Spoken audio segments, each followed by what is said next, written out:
Welcome back to Guerrilla Radio's Home Edition, recorded on this date, January 25th, 2021. Hey, and welcome to the dawning of, if not the age of Aquarius, then the beginning of the end of the Trump epoch. Of course, Joe Biden would have this moment be the start of his era, but who out there believes there's enough time left for that? At any rate, it is an opportunity for America to assess where it is and wants to be, and to perhaps finally give policy a chance. David Rovics describes himself as a broadcaster, musician, blogger, and author of the novel A Busker's Adventures. But he is, too, a rabble-rousing anarcho-socialist type whose frequent essays on political issues and societal observation are featured at Counterpunch and Dissident Voice, among other places. David is also a husband and parent, alt-media maven, resident of the famously restive Portland, Oregon, and a man with a special talent for pissing people off. His weekly program, This Week with David Rovics, can be found through his website, davidrovics.com. Today, David Rovics and the dangers of making sense in a post-sensical America. Wonderful. Welcome back to the program, David. Thank you so much, Chris. This is a fantastic intro.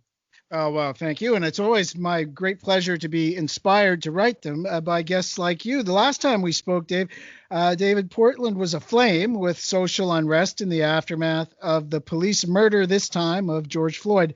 There were people in Portland streets again just last week busting windows and burning flags in the street during Joe Biden's inauguration. I just caught some of that on the main media. What was that about, David?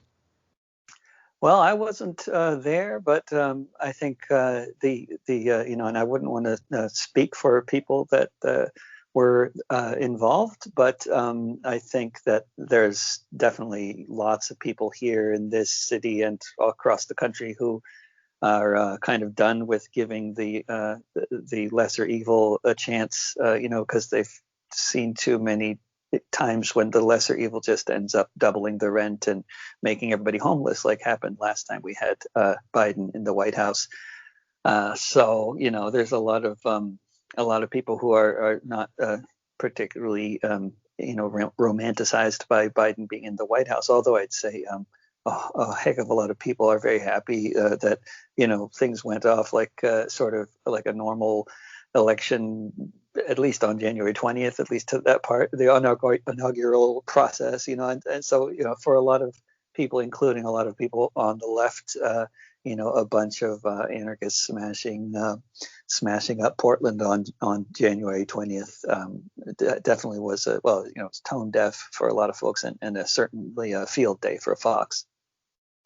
Yeah, that's what I always, I'm very suspicious of these black clad types. We've had the Black Bloc up here in Canada, for a very long time. And my own experience with them was that during the Olympics marches up here in 2010, opposing, or 2009, I guess, opposing the 2010 Olympics in Vancouver, there was some in the crowd, and they were so obviously agents provocateurs that I just wondered if the Black Bloc, and we've seen that in Canada too, with Black Bloc being exposed in the middle of demonstrations, throwing rocks and being violent, and turning out to be police agents provocateurs as well.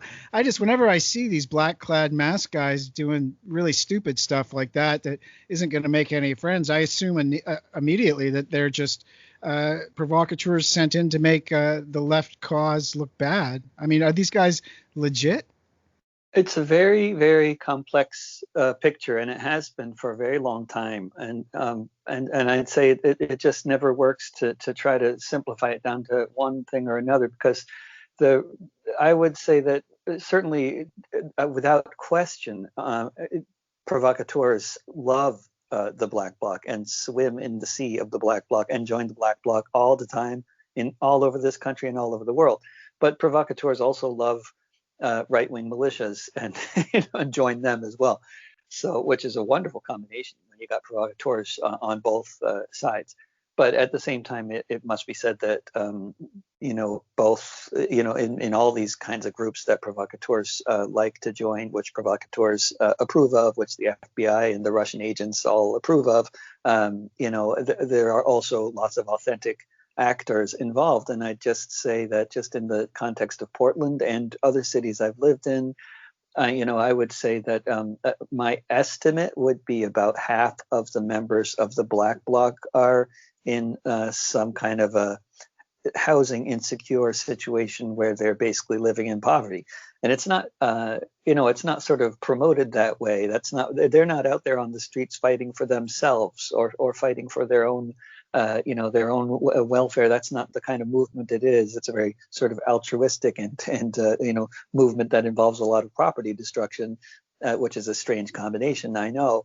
But the fact is that this is largely a group of people who have a lot of their own needs, unmet needs, and I think they find lots of different ways of expressing them. I think that's part of the equation. Of course, there's also people who are very committed to these tactics because they think that this kind of like accelerationist sort of tactic is going to be the best way forward, and then there's a certain element that is consciously aware that if you want to prevent corporations from doubling and tripling the rent in cities like this, which are completely owned by the corporate elite, then you have to keep them smashed. And that is a very strange thing to say, I know, and it comes off very strangely, especially to people anywhere in the world where they're living comfortably and they don't have a huge population of people living in tents on the sidewalk.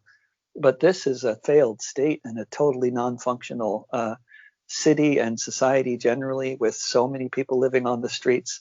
And it is a sad fact, and that homeowners don't have the same interests as renters in a city like this. The more smashed up the city is, the slower the rent goes up. It's not good for the home buying market, but it's good for the renters. And I know that's a strange thing to say, but that is a fact. Well, sometimes you have to burn a city to keep the rents down, I guess. This goes back to the turn of the century, to the G meetings and the APEC meetings, where demonstrators would come out against these transnational trade deals. It was all very esoteric for the average worker, but workers knew that their jobs were leaving en masse to cheaper locales around the world, and there didn't seem to be any way of stopping it. Politicians on both sides, no matter what they said during elections, they both facilitated the export of jobs to markets where wages were so low that there was no way that a good life could be had here in an expensive place to live like North America. Is this a continuation, or are what we seeing just the fruits of those economic policies from, say, the Clinton era onward? Absolutely. I mean, that is totally the situation. You just have more and more an economy where you have a small minority of extremely wealthy people and a majority of people who are increasingly basically just like what we now call gig workers, or what somebody in an article in the Fifth Estate some time ago referred to as the semi-proletariat. And it's a fascinating article I was just reading recently in the Fifth Estate magazine from like 15 years ago, about by a guy who was talking about different periods in history and how during some periods you have more what you might call proletarianized workforces, and in other periods you have more workforces dominated by gig economy workers, and how different kinds of organizing can work better at different times depending on the situation. But in any case, yes, that is totally the situation now. It's that kind of informal economy where it's more like the Great Depression, except of course there's a welfare state, unlike in the early years of the Great Depression. That is definitely it's keeping a lot of people alive right now, even though the cracks are massive. Well, in Britain, it was the first use of the term I saw was the precariat, describing the situation there. And I think that they're a little bit ahead of North America, but we're definitely seeing it here as more and more jobs become the gig jobs in a variety of fields until the COVID job meltdown. What's it like down there? I mean, I know up here in Canada, my unemployment insurance has been covering me, even though I missed the special arrangement made for COVID. They just extended it, so I'm kind of living here at the at the bequest or at the good graces of the government for now. What's it like in the States? You say there's cracks. From looking from up here down there, those cracks seem like chasms. Really, I mean, chasms is probably more like it, but definitely like, I mean, in March or April, I started the process of trying to get unemployment money because of the new pandemic unemployment program, which allowed for the first time gig workers to get on unemployment, which was not a possibility before in Oregon and most other states. So it took, I think altogether, when I started the process in April, it wasn't until actually, I believe, December, was it December, the beginning of December, that I finally got money. And it was great. It was a windfall, when the money finally came. It was all the money they owed me from April through December. So I mean, for anybody who may be listening who hasn't tried applying or who has gotten busy signals, and because I mean, I was just getting busy signals literally every day for months and months and months. I was recording the busy signals, making videos. I mean, they were saying you have to talk to somebody, but it was impossible to talk to somebody, And so many people went through that, and so many people didn't have, don't have the resources. They don't have credit cards, they don't have relatives to borrow money from, they don't have, supporters to be giving them money on Patreon like I do. So, they end up on the streets after 7 months of trying to get unemployment and not getting it. It's great that you get it eventually, but a lot of people, they need it much sooner than eventually. Well, I've watched the American news, and most of what I get there is either online or from your network news up here. So it's not a very full picture for sure. But there's been this back and forth wrangling before Christmas between the Democrats and the Republicans about the package that was to be signed, and it was held up through Christmas. What's the status now of the support package across the country, or is it even federally mandated? There was, I mean, in the waning weeks of the Trump administration, there was another aid package passed, which includes, a whole bunch of aid for airlines and landlords, and $600 each for tax, paying citizens, which appeared promptly in our bank account as far as those $600 per person, which was, certainly a significant help for me and for a family of five. It was, not way more than nothing. But for people who have been successfully on unemployment, then that's been working out for a lot of folks, except for the few weeks when it kind of like the pandemic unemployment package kind of disappeared and we were down to state unemployment, which is just about nothing in most states, But then they, with the latest package, pandemic unemployment kicked back in. So I mean, it's just been so sloppy compared to Canada or compared to other countries that have, competently run governments. But it's not that they haven't been throwing money at the problem. They're definitely throwing money at it. It's just they're aiming it really badly. And, there's huge amounts of corruption involved. But it's not like in a lot of countries where there's just no aid at all and people are just left to starve. Only some people are left to starve. Anyway, I think the latest statistic I've heard is that 1 in 4 children, 1 in 5, 1 in 4 are going to bed hungry. And it would be much worse without all this aid, but it's just a horrific statistic.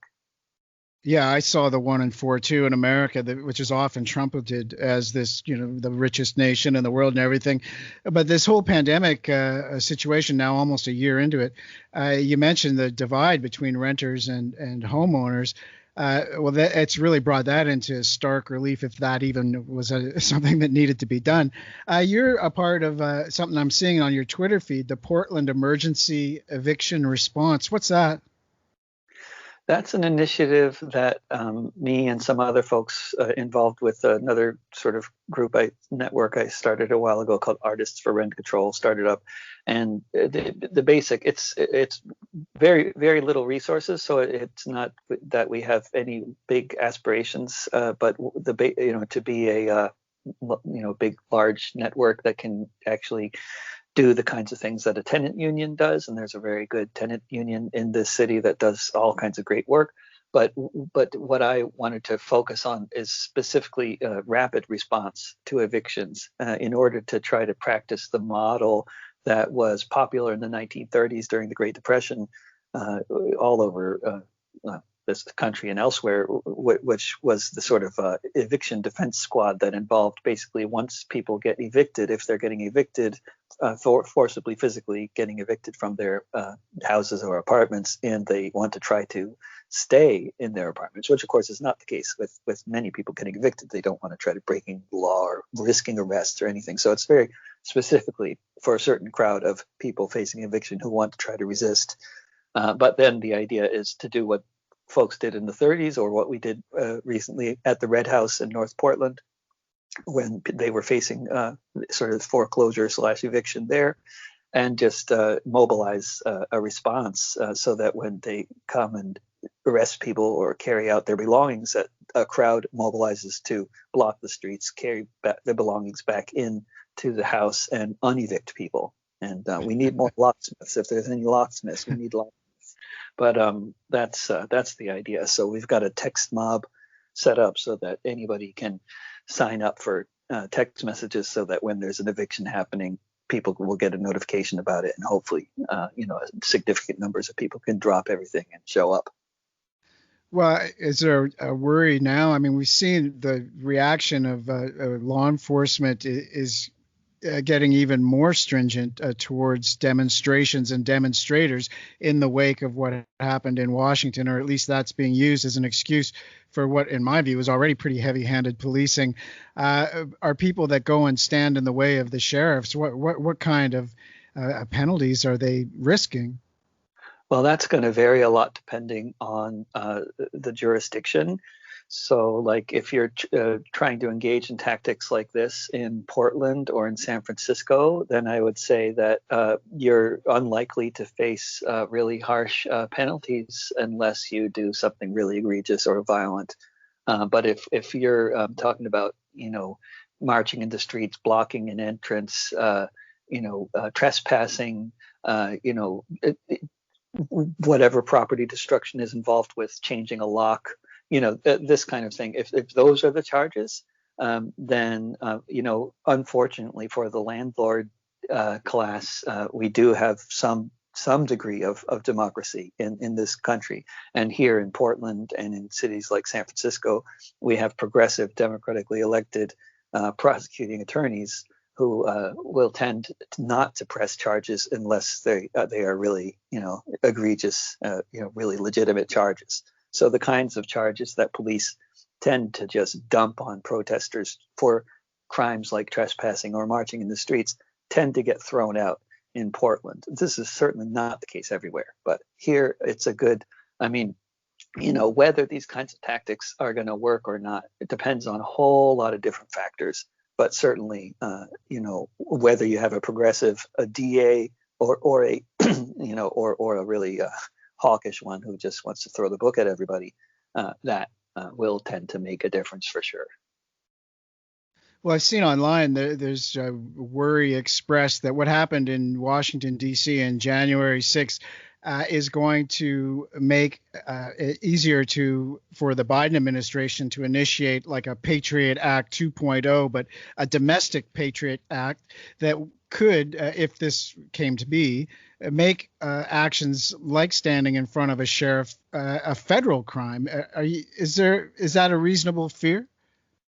Yeah, it's absolutely a reasonable fear. I mean, it's unfortunately always the case. It's always the pattern that whenever the right wing, does something that raises concern and laws may be passed because of that, then it ends up that it's the left and anarchists and Muslims and other marginalized groups that pay the price, and I mean, this goes back to so many, and there's so many examples of this kind of pattern going back in this country centuries.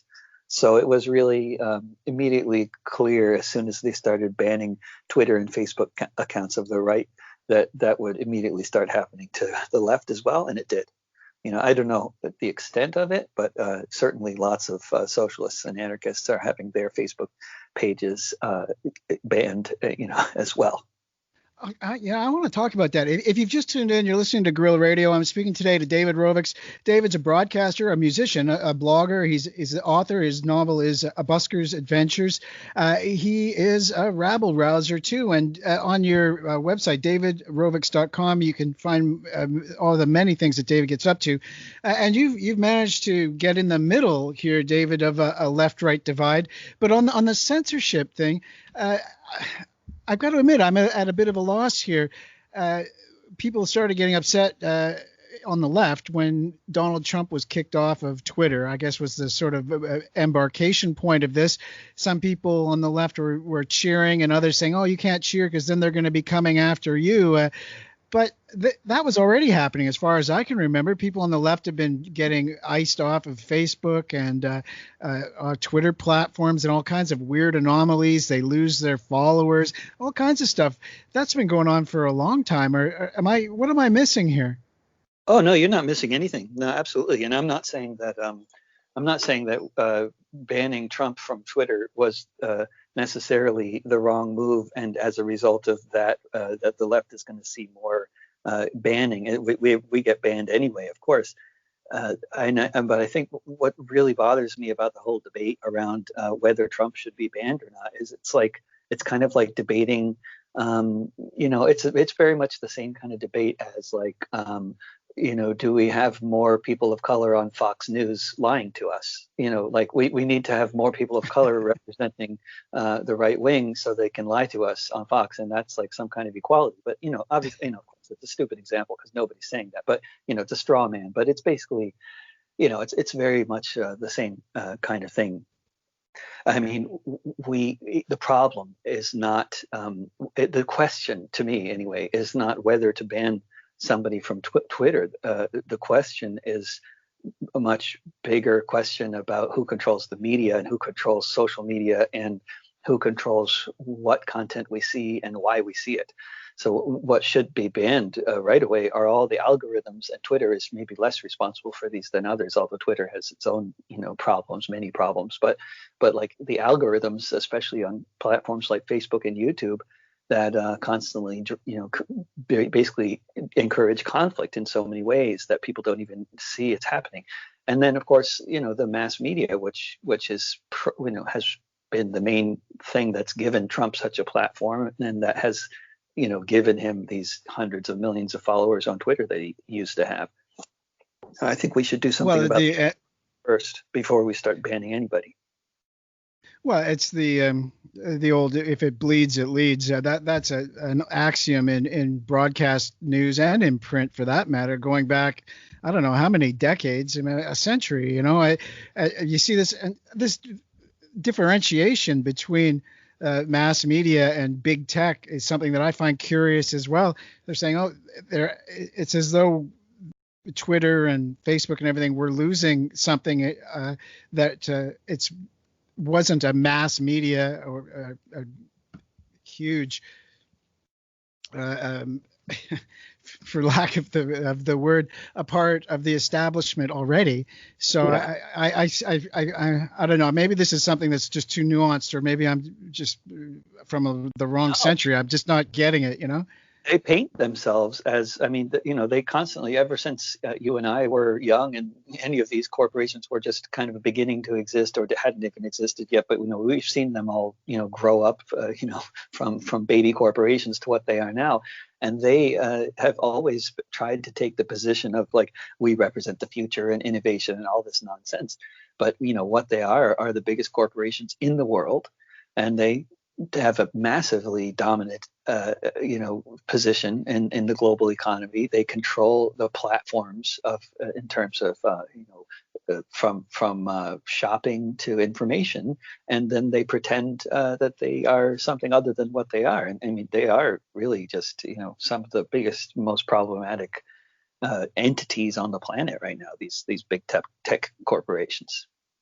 Well, and born of the NSA and all this other stuff. I don't want to get too conspiratorial or anything, but that's the case.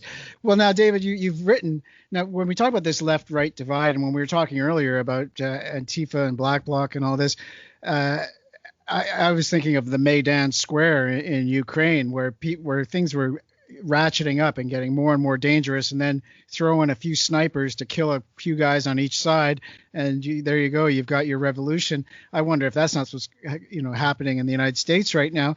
But before January 6th, before the storming of the Capitol, the beer belly putsch, as you referred to it, my favorite.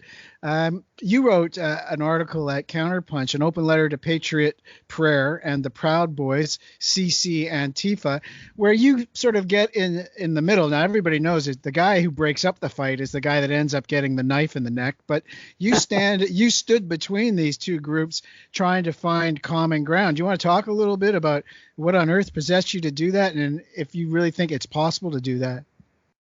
Yeah, well, yeah. So I think that actually, according to history and reality presently, or here and around the world, I think it is very clear that people who join far right groups of one kind or another are often joining those groups because they feel disenfranchised and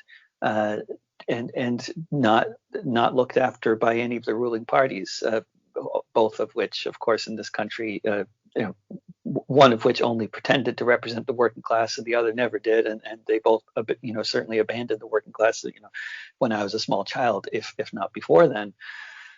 And people look for answers when they're not getting them from the political establishment, and when there's no viable left movement happening, people are much more likely to look to the right for answers. And as many, many different polls have clearly indicated, if Bernie Sanders were the presidential candidate for the Democrats running against Trump, he would have won handily in 2016. And the reason is because he talked about the working class, as did Trump, and they were the only two candidates who did that in 2016. On any kind of a regular basis. In both cases, they used that term daily in their speeches, and none of the other candidates did. What people really often fail to understand is that the attraction of Trump and the attraction more broadly of the ideology that we could call National Socialism, or any number of different forms of far right ideology, but particularly the one that that used to like to be called National Socialism. The Nazis in Germany in the 30s always hated being called Nazis. They like to put out the term National Socialism so that they could be, sound more legitimate with a term like that. And this is whether they're fully conscious of it or not. I think a lot of the people who get involved with groups like the Proud Boys and Patriot Prayer are not primarily motivated by racism or by what the liberals and others talk about a lot, this sense of loss of privilege and this sense of like what happened to the world. We used to know where all white men had a good job, and it's been like, very few people alive today even remember when the economy was like that. I mean, you're talking about the 1950s and the 1960s when we had that kind of economic situation. This isn't something people aren't missing what it was like before Obama. They're missing what it was like way before they were born, and they don't even know it necessarily. But I refuse, no matter how many people hate me on Twitter, I refuse to accept the idea that we can't try to communicate with people that join these organizations, or that we can't try to communicate with them in public forums. I refuse to accept that idea that we have to just communicate with them by carrying guns and spraying at them with bear mace, or by only having one-on-one secretive conversations, perhaps, if you don't want to get kicked out of whatever, it's just there's a lot of sectarianism in this society, and it goes from the far left to the far right and everything in between. You got so many sectarian liberals and sectarian anarchists and sectarian. I think these days the communists are the least sectarian of all the different groups. Maybe because they're the smallest. I don't know. Yeah, because nobody takes them seriously. But well, so you went on to interview, and this became a furore for you. You wrote about this. You interviewed somebody from the right wing. Your friend said, "Oh, what are you doing? You're giving fascists a platform, David. You're a fascist. You're a racist. You're all these things because you talked to this guy and you brought these people on." In your I hesitate to say explanation, but you wrote a piece, and it was hilarious to me that you said, "Oh, I took it to a platform that is, from the dark ages. I can't remember the word you used, but Blogspot. That's what I still use now. Everybody's coming back to me. I'm hip finally. But yeah, you wrote about the reaction you got to trying to stand in the middle. And as I say, you're going to get nothing but a poke in the eye for your trouble. But so have you managed to make any of your friends back, or is it a good way to separate the wheat from the chaff? Well, I mean, I think a lot of people got pissed at me for a lot of different reasons, and I don't want to be saying at all that they were all mad at me for no good reason. I think if you're going to interview somebody who has very recently been prominently involved with a far right network that has done a lot of damage to a lot of people's lives, then you should do a lot more preparation before just airing the whole uninterrupted, non-contextualized interview. So I think I should have done a lot of groundwork before posting such an interview, and there's definitely things to be done better. But the principle of trying to get into the minds of someone who would join a far right organization, regardless of whether the person I interviewed is now a member of the far right or not, and I certainly, you know, I certainly respect the views of so many people who question whether he is no longer a member of the far right, and also, of course, people who question, who are talking about the question of, what constitutes redemption, or when somebody can be redeemed from such a background, but the thing is that I'm not trying to redeem anybody or rehabilitate anybody or say that this person is now, somebody we should all respect and admire. I'm just saying that this person has insight into why people join the far right in the first place, and I'm convinced that he has insight because everything he's talking about, why he was attracted to the far right in the first place, is why I already thought people were attracted to the far right. So, I don't think he's just telling me these things because I wanted to hear them. Actually, I know that's not the case because we had already been in touch by email for the past year. So it's, it I wouldn't say I'm in between the right and the left, trying to be like a neutral arbiter. I'm an anarchist. I believe in an egalitarian society where we don't have any kind of dominant dominant group that's controlling everybody else in any form. But this is but to say that we can't try to have dialogue with people that have really even horrific perspectives, especially when that perspective is really widespread. I mean, it would be one thing if fascism was a really fringe ideology, but unfortunately, it's not. So you're not going to be interviewing like cannibals or anything Well, to get their point of view. I mean, sure, I would interview a cannibal, but I wouldn't. I mean, because I do interviews, I don't know. It's a very interesting question for journalists generally, and I think, as I mentioned in that piece, like a lot of people don't view me as a journalist, so I should bear that in mind when I'm interviewing people. But I mean, I think, that was like I mentioned, I didn't post that interview live or anything. I did it first in order to, see what it was going to be like. Was he going to answer my questions honestly? Was he going to be, coming off as somebody who's trying to use my little platform of my YouTube channel, which is not much of a platform, as a way to sort of like, get, reach beyond his little group. I don't know. That's I just I posted it after recording it because I thought he answered all my questions, well. He didn't evade them. Well, this is the idea when we get back to the censorship and who should, where do you draw the line with censorship and amplifying a message that is not only odious but maybe dangerous. This is the thing with Donald Trump. It wasn't as if when Donald Trump, the president, had his Twitter privileges revoked, it wasn't that he was just some guy, some Joe Blow.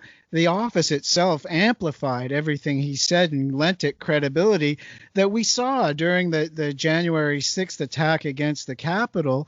And people can, typify that attack for however they wish to. Really, there's more than one way to interpret that. But people were killed and people died, through the stress of it as well. But this is the thing. If somebody is if their megaphone is something granted to them by the state, like the office of the presidency, I mean, doesn't that make a difference when you decide, well, this guy's plug should be pulled? Yeah, and also, I mean, there's the question of what kind of speech has the impact of causing people to act. Is it's a slippery slope. But clearly, in the case of Trump, it was basically he was giving orders by Twitter to this mob. I mean, he tweeted something about Pence, and then within seconds the mob is chanting about getting Pence. I mean, this was very clear. He was ordering people to do this, I mean, without necessarily using words like, now break into the building. I mean, this was a directed assault on the Capitol, directed by Trump. Well, isn't this the natural outgrowth of what's called dog whistling? I mean, where people go, what do you, oh, I never said that. I said something else, but it's understood what the words mean and what the actions this person is calling for. There are, I mean, even with your First Amendment in the United States that everybody admires around the world, but there still are laws, aren't there, David, about inciting people to riot? Yeah, absolutely. And there's laws about hate speech and a lot of other things. I mean, there are other laws other than the First Amendment that can sort of interfere with the First Amendment, you could say. But yeah, speech is not just free. You can't just say anything anytime under any circumstances. You can't shout fire in a movie theater. Well, they used to say freedom isn't free. Well, maybe freedom of speech isn't free either. I mean, this is I got into a huge. I mean, some of the people that were attacking me. I'm not going to compare it to what happened with you by any means. But when I said, well, why are you guys upset? I just asked the question, why are you so upset about Trump losing his speech rights or his right to go on Twitter? It wasn't even, overall, he could still speak and get a microphone anytime he wanted. Why are you so worried about that? I was blasted as being, oh, you're trying to enable the next Patriot Act and all this sort of stuff because the left is going to be next. You just wait. There's a right foot and there's a left foot, and, it's going to come down on et cetera, et cetera. I mean, but there has to be some sort of embarkation line, hasn't there? Yeah, absolutely. But I totally agree. It's just that if that's the only debate, then if that's the only point of debate, then we are not addressing the problem.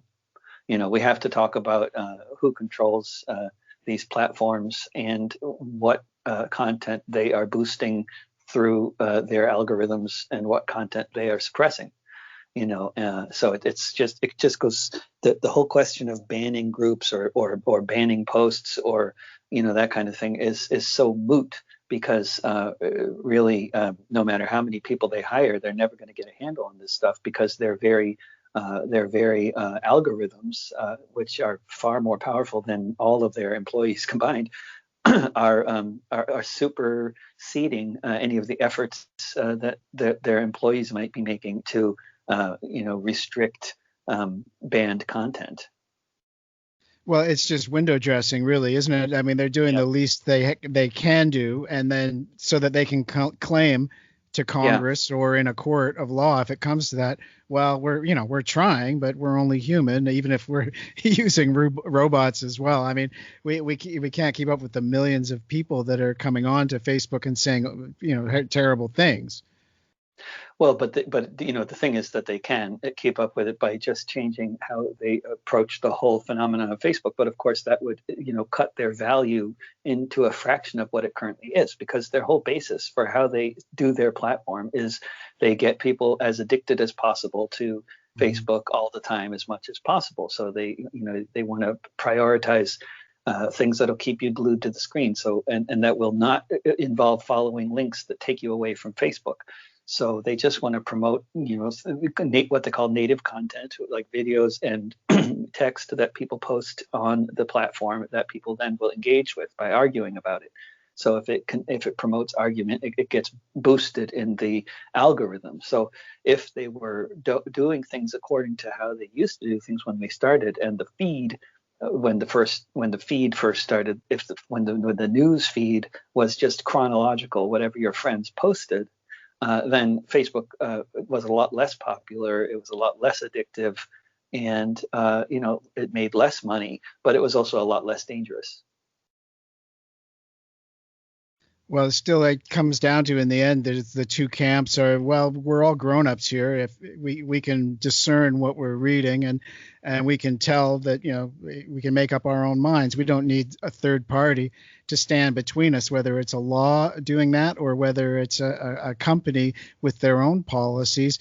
You know, we're adults. We're all adults here. We can make up our own minds. Yeah, it's nonsense, of course, because of course we're not all adults here. So of course there's loads of children who are on these platforms as well. But of course the idea that you know, somebody becomes an adult and then they can somehow see through some of the most insidious algorithms ever created.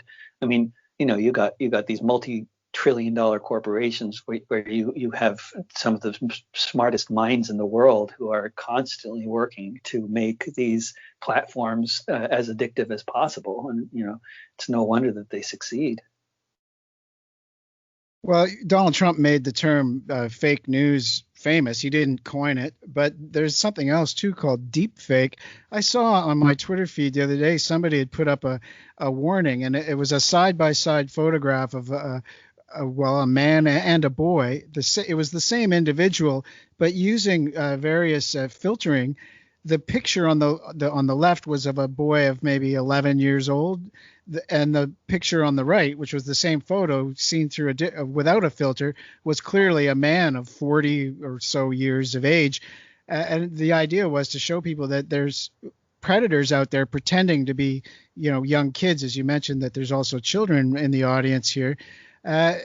This whole idea that we can't believe what we see anymore, even if we are discerning adults and we are highly media literate, there's all kinds of fakery and trickery going on that can get by any of us.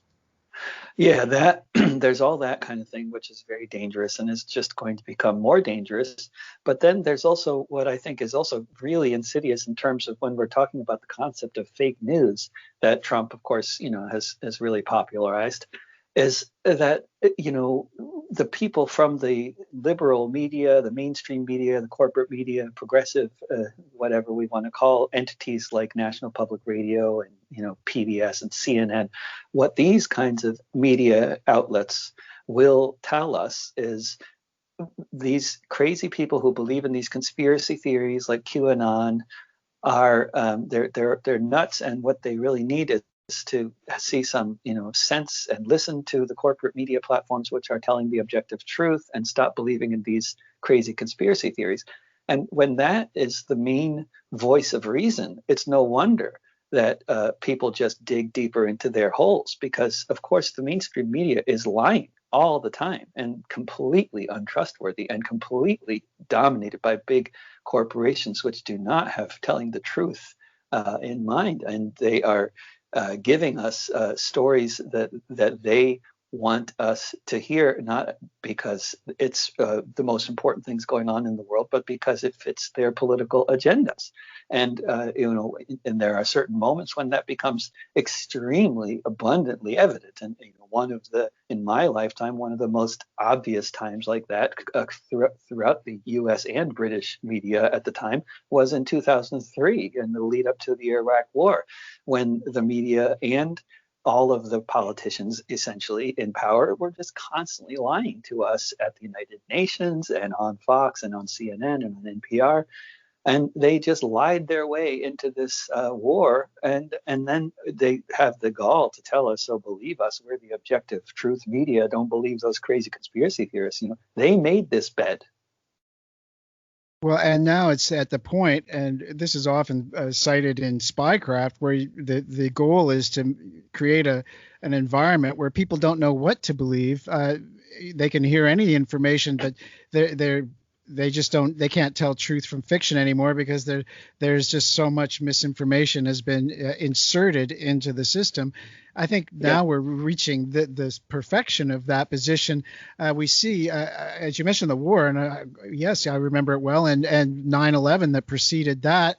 Nobody knows what to believe on that either. And now we've got this pandemic where there's still a huge percentage of people that don't believe this is real, or don't believe or doubt the people that come on the air. We've seen Anthony Fauci, the spokesperson for this, lie barefaced on more than one occasion, and then come back and say, yeah, I didn't tell the truth that time, for this reason, but now I'm going to tell you the truth, where people just throw up their hands and they don't know what to believe at all anymore. Yeah. I mean, it is just, I'm not particularly familiar with the examples you're talking about with Fauci lying, but I mean, certainly there were like huge lengths of time where you just never heard from Fauci, and when thousands of people are dying every day, and of course he's being told by the Trump administration not to talk to the media, and I don't know, it was just a complete cluster, whatever. But yeah, I mean, this is the atmosphere where the sea we're swimming in is a sea of corporate media lies and social media platforms that are lying and emphasizing conflict. And yeah, it's really reminiscent of any number of sort of dystopic writers from Eastern Europe during the Soviet period, or like the Algerian Civil War, where you just, so many other civil wars where, everybody's trying to blame each other for some massacre, and nobody knows who killed all those people, but somebody did it. And yeah, it's like that increasingly. Well, as long as everybody's pointing fingers, it's like in Ukraine, the Maidan. And again, we come around to Joe Biden, who during Obama's presidency, and while he was vice president, he was rather involved, and through the agency of his son as well, involved in business dealings in Ukraine. I see that Victoria Nuland, one of the architects of what became a civil war in Ukraine, but I imagine she was only trying to create a putsch there and a change of a regime change, or maybe she wanted to see a chaotic civil war that would last years and years. Now she's back at the pinnacle of American power. A little bit on Biden, then. I'm going to be talking in the second half, David, about the foreign policy that Biden brings with him. But with David Swanson? But what's your take, David, on Biden's cabinet picks, and domestically as well as foreign policy? What do you discern? Is there a pattern to be discerned so far from the people that he's putting in positions of power, and what that means for the future, or for his administration? I mean, it's just so. I mean, there's been a couple of appointments that have been kind of like crumbs to throw in the direction of the left, but generally there's been just a whole bunch of corporate and military people, and his whole record is one of not his whole record, but the vast majority of it, everything since the 80s has certainly has been a record of supporting neoliberalism and imperialism. He's never met a military budget he didn't support. He's never met a war he didn't support since at least the 80s. He's not a progressive character, but he's in this situation at this particular time in history, and certainly the executive orders he's come up with during his first 24 hours have been very positive, and give people, progressives, some kind of reason to feel not totally depressed. But what's going to happen next, I don't know, because his whole history is one of of serving the corporate elite, and bellicosity when it comes to the Russians and the Chinese. Everybody is got yeah, to line up and hate them. Well, very empire builder type, yeah, and also the whole this history of is the family in the Ukraine is very troubling as well. And of course, the Maidan, you mentioned that, and it's a very important example of what happens, what can happen when a sort of progressive government is completely kleptocratically corrupt, like the whatever that guy was, in power before, and that gives that people ask questions, people want solutions, and they look to the right when the left fails them. Well, David, before we sign off, I want to get well, you say in your article again, and this is an open letter to Patriot Prayer and the Proud Boys, CC Antifa. You conclude by you saying that what these people do, they divide us because they can't afford to have us united, and this is true of the political class, and it's also true of the media. We see them playing us with these algorithms, as you mentioned, trying to, it looks like, get each other at each other's throats. Yeah, absolutely. And it just continually seems to me that the thing that threatens the corporate elite, the media elite, the governing elite the most is the idea of working class unity, of any kind of a movement that sees beyond these kinds of manufactured divisions, and actually is looking upwards towards the super rich, who are so much they're responsible for most any of the problems you care to mention in this society. But what they love the most is when we're just blaming each other for all sorts of problems, and so they've been practicing divide and conquer politics throughout the existence of this country. And it's been very effective. I mean, this is one of the main reasons why the United States is so much less prosperous than so many other similarly developed democracies, is because of the legacy of institutionalized racism and the way that it has been used to divide and conquer us.